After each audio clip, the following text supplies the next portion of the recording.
Hello বন্ধুরা, আজকে আমি আমার বাগান থেকে দুধমান কচু তুলে নিয়ে এসেছি। সেইটা দিয়ে একটা নতুন ধরনের রেসিপি দেখাবো।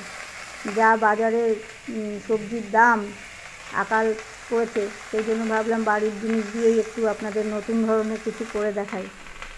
আপনাদের যদি ভালো লাগে দেখুন। আমি এই যে প্রথমে কড়াইতে কচুটা দিয়ে দিলাম, শুধু খালি কড়াইতে কচু পাতাগুলো কুচি কুচি করে কেটে রেখেছিলাম, সেগুলো দিয়ে দিলাম।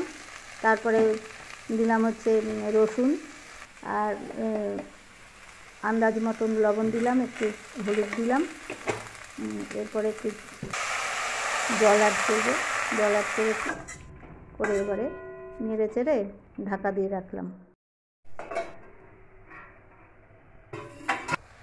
দুধমান কচুর পাতা কেটে আমি নুন হলুদ আর দিয়ে রসুন কাঁচা লঙ্কা দিয়ে ভাপিয়ে নিয়েছিলাম। এবারে আমি সেটাকে বাটবো।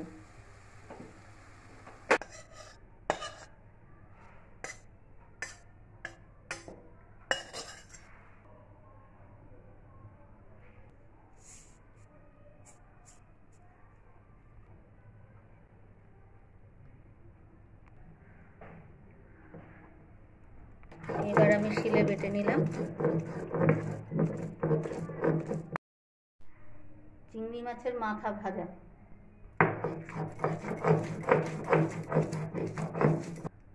এবার কড়াইটা গরম করে ডাইরেক্ট বসিয়ে দিলাম, তেল না দিয়েই বসিয়ে দিলাম।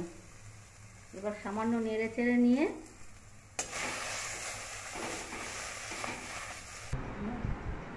এবার আমি প্লেটে পরিবেশন করে দিলাম।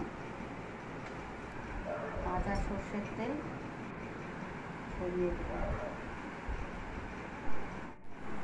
আমার ভিডিও যদি আপনাদের ভালো লেগে থাকে তাহলে প্লিজ আমার লাইক কমেন্ট শেয়ার করবেন আর সাবস্ক্রাইব করে আমার পাশে থাকবেন। ধন্যবাদ।